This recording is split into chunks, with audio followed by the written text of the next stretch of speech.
En la prueba número 2 se evaluó principalmente los tipos de narrador, la secuencia narrativa y la comprensión lectora. Todo el contenido que ya hemos revisado en las guías de estudio y que bien mencioné en el video anterior. ¿Cuál fue la dificultad que se refleja cuando corregí estas pruebas? Hubo dificultad en identificar los tipos de narrador. Por lo tanto, vamos a partir esta retroalimentación revisando este contenido, el de los tipos de narrador.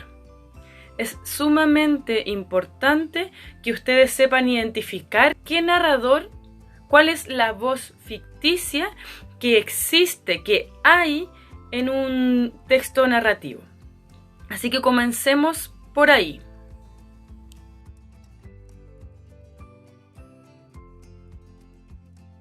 Vamos a partir por lo más básico. El narrador es un elemento del mundo ficticio creado por el autor. A ver, ya les di presencialmente un ejemplo, puede ser burdo, sí, pero con esto entendieron que narrador no es igual a autor.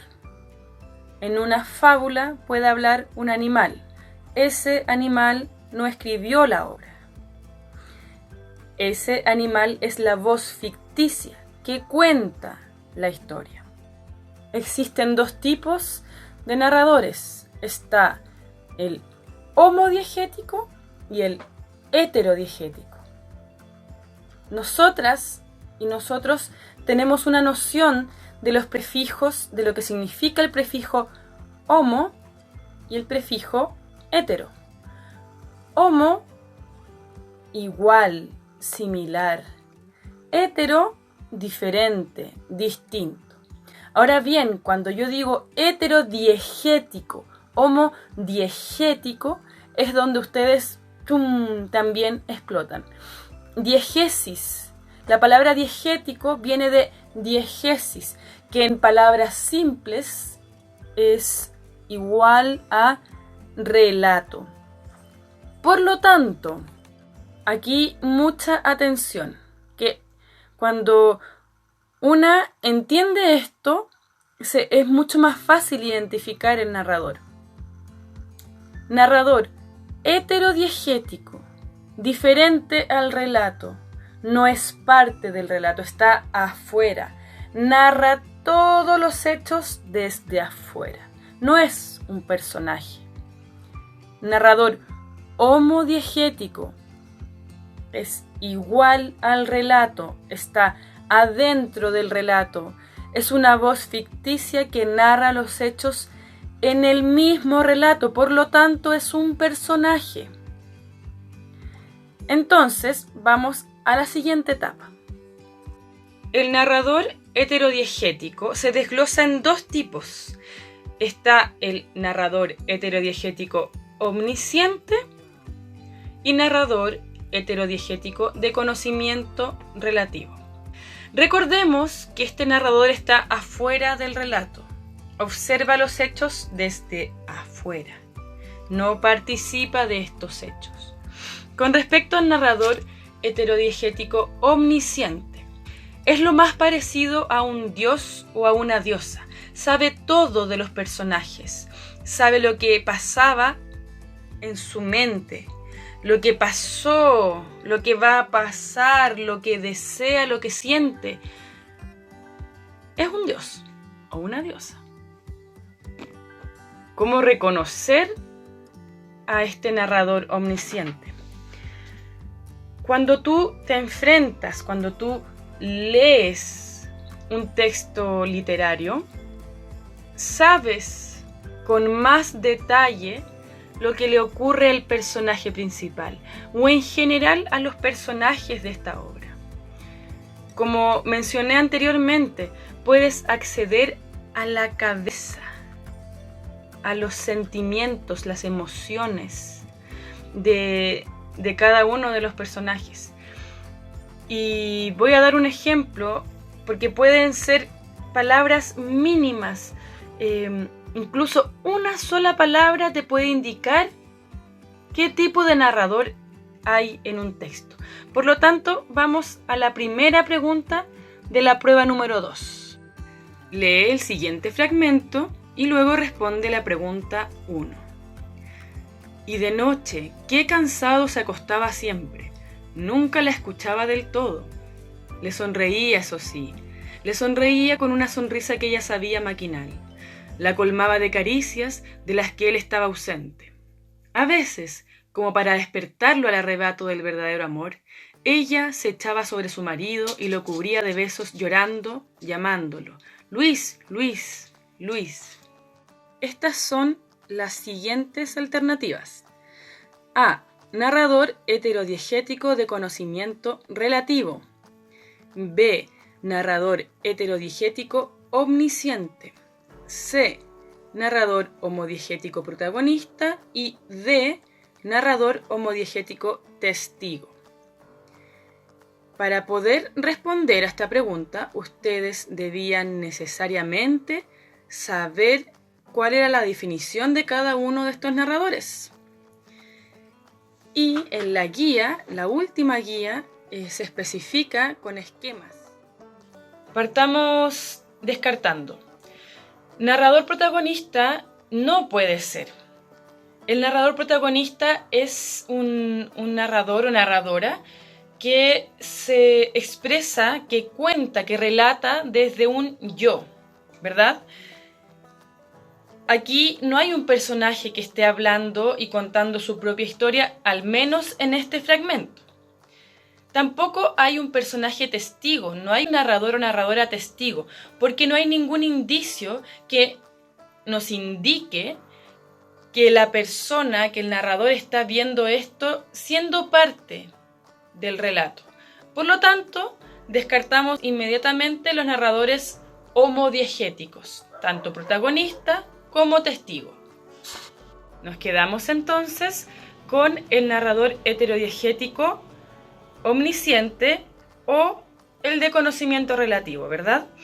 Entonces analicemos. Un narrador de conocimiento relativo es tal cual como se indica, no tiene un conocimiento profundo de los hechos. Y también como se le denomina, el narrador que pareciera ser una cámara de cine. Está narrando los hechos solo con lo que ve. No hay juicio de valor, no hay conocimiento más profundo de lo que sienten, piensan, de las emociones, no se infiere nada, solo se muestra. En la primera línea del fragmento dice así: y de noche qué cansado se acostaba siempre. Siempre. Nunca la escuchaba del todo. A ver, cuando una cámara de cine o cuando en el fondo un narrador de conocimiento relativo, de poco conocimiento, está viendo una escena donde está una pareja que se está acariciando, no puede inferir que esta persona nunca la escuchaba del todo. Como observando desde afuera, sin tener acceso a nada más que lo que uno ve, puede decir que nunca la escuchaba. Claro, me podrán decir, profe, tal vez él esté mirando para otro lado mientras ella le está hablando. De todas maneras, es una información que tú no puedes constatar solamente con verlo. Esa ya es una pista. Si aún no están convencidas o convencidos de que este es un narrador omnisciente, heterodiegético, omnisciente, aquí va otra pista. Le sonreía con una sonrisa que ella sabía maquinal. Sabía maquinal. Claro, yo si soy un narrador o narradora que está contando una historia, yo simplemente voy a decir, le sonreía. Pero no voy a decir que ella sabía que esa sonrisa era maquinal. ¿Cómo yo voy a saber que ella lo sabía? Eso no se puede observar solamente. Aquí están entrando en la cabeza, ¿bien? En la cabeza de esta mujer. Pero puedo darles otra pista. A veces, como para despertarlo al arrebato del verdadero amor, ella se echaba sobre su marido y lo cubría de besos.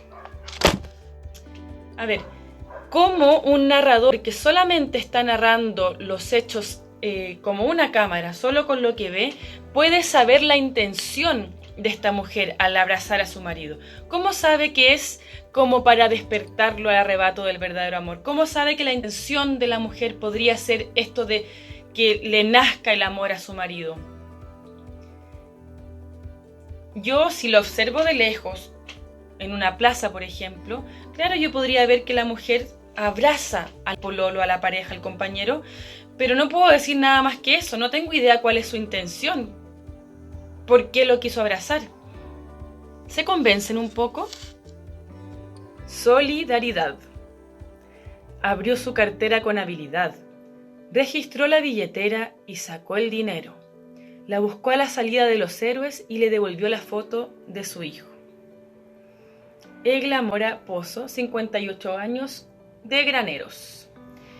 2. ¿Qué elementos de un texto narrativo están presentes en este cuento?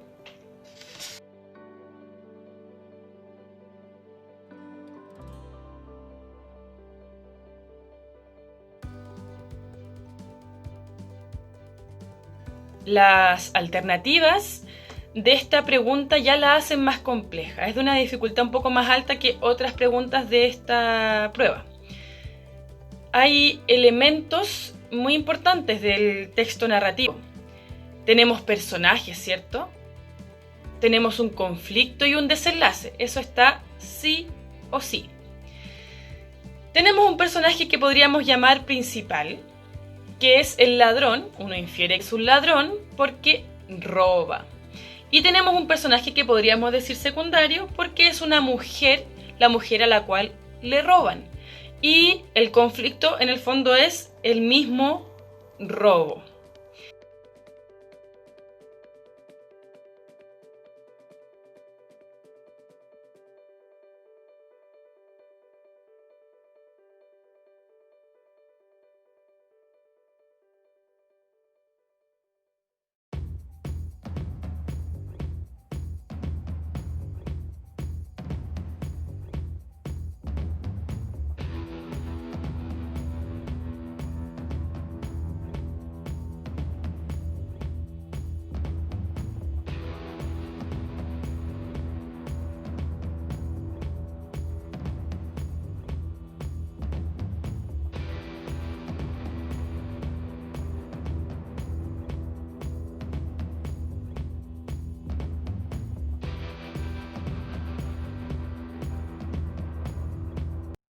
Cuatro. ¿Quién es el personaje principal del cuento Solidaridad? Revisándolo, se está narrando lo que hizo un ladrón y todo el tiempo se está centrando en la acción del ladrón. Este ladrón registró la billetera, primero la robó, después la registró y luego la devolvió la foto al hijo de una señora. Egla Mora, dice acá la letra A, la alternativa A. Egla Mora es la escritora, es la autora. Una mujer. La mujer acá aparece como un personaje que recibe la foto de su hijo. Pero, repito, la acción que se está relatando es del personaje principal, que es el ladrón, que llega hasta este personaje secundario y le pasa la foto. Se centra la acción en el ladrón y no en la mujer. Vamos a la comprensión lectora de El precio del humo. La pregunta número 5. ¿Dónde sucede la historia? Se descartan las alternativas A y D porque no es un campo del norte. En ningún momento lo explicita ni lo menciona, ni siquiera la palabra norte. Y tampoco un restaurante de una ciudad porque está evidentemente explícita la palabra posada. Pero acá yo pongo posada de un pueblo y posada de una ciudad. Y la B es la respuesta correcta cuando uno empieza a analizar, claro, mira, es un campesino, va a volver a su casa, es la posada de un pueblo. Sin embargo, conversando con colegas de lenguaje de diferentes partes del mundo, se llegó a la conclusión, esta pregunta era confusa, pero la verdad era confusa si uno iba a analizar mucho más allá de lo explícito. Lo explícito es que es un campesino y que si vuelve a su casa va a pasar por un pueblo, porque es un campesino, vive en el campo, por ende tiene que pasar a una posada de un pueblo para llegar al campo. Sin embargo, hay quienes dicen, bueno, ¿qué tal si él estaba saliendo de la ciudad y en la ciudad pasó a una posada antes de llegar a su casa? Voy a ceder en ese aspecto y dejé entonces la B y la C como correctas. En esto vamos a ir más rápido porque son preguntas que estaba la respuesta explícita en el texto. La 6, por ejemplo, dice ¿quién es el protagonista? Es el campesino, pues la historia se trata de él, se relata todo lo que a él le ocurre. Bien. 7, ¿cómo es el posadero? Abusivo. ¿Por qué? Porque él abusa de este campesino que es bastante ingenuo, es como un poco también tímido, no se atreve a sacar la voz y decir, oye, me estás cobrando por el humo, porque no toqué tu carne, saqué humo. Abusador. La pregunta 8, ¿cómo es el caballero? El error que hubo en algunos casos es que leyeron esto muy a la rápida y pusieron inmediatamente la alternativa A, que es tímido, pensando que se referían al campesino. Sin embargo, estamos hablando del caballero, del noble, como se le menciona en el texto. Y este caballero noble es bastante ingenioso, astuto, inteligente. Pregunta 9. ¿Qué oficio tenía el campesino? Era inferir. El campesino iba a vender los productos de su cosecha. Se infiere que si es de cosecha, es un agricultor, trabaja la tierra.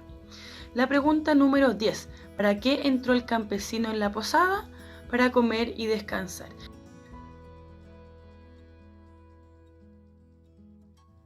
Entonces, de ahora en adelante me voy a detener un poco en el texto y voy a ir subrayando las partes donde está explícita esta información o donde ustedes pueden inferirla, para que se entienda bien dónde ustedes encuentran la respuesta en el texto. ¿Quién sale en ayuda del campesino? Y en este fragmento acá dice explícitamente un noble, es decir, un caballero. ¿Cómo pagan finalmente la deuda que cobra el posadero? Ahí se explicita, ustedes le ponen stop. ¿Pretende el campesino engañar al posadero? Y aquí hacemos una pausa. Cuando le dice el humo no vale nada, pensé que no te importaría, entonces sí se evidencia de que el campesino en verdad no tenía ninguna intención de quitarle nada ni de engañarlo. La pregunta 15, pregunta polémica. ¿Cuál es el narrador de este texto, del precio del humo? Es omnisciente, pero es porque hay unas pequeñas pistas muy chiquitas que nos hacen inmediatamente poder identificar que es un narrador omnisciente. Porque si bien bastantes pusieron que era un testigo, se descarta porque el testigo forma parte de los sucesos, pero no es el personaje principal. Y aquí no hay ningún indicio de que ese personaje forma parte de estos sucesos. ¿Y por qué es omnisciente? Hay en una frase donde dice, de pronto tuvo una idea.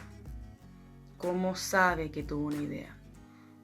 Simplemente un personaje de conocimiento relativo, por ejemplo, testigo, va a decir, y se paró, se puso de pie porque, pero no emite ningún juicio de valor y no tiene idea porque... ¿Qué lo hace pensar que tuvo una idea? Y por último, y ojo con estos detalles, también dice cuánto le gustaría tomar un poco de aquella carne. Como bien dije anteriormente, no se puede emitir un juicio ni tampoco el narrador puede inferir lo que está deseando un personaje si es un narrador que mira todo desde afuera con conocimiento relativo, porque quiere decir que su conocimiento no es relativo, sino que él puede acceder a los deseos que tiene el personaje. Por lo mismo se reafirma entonces que es un narrador omnisciente.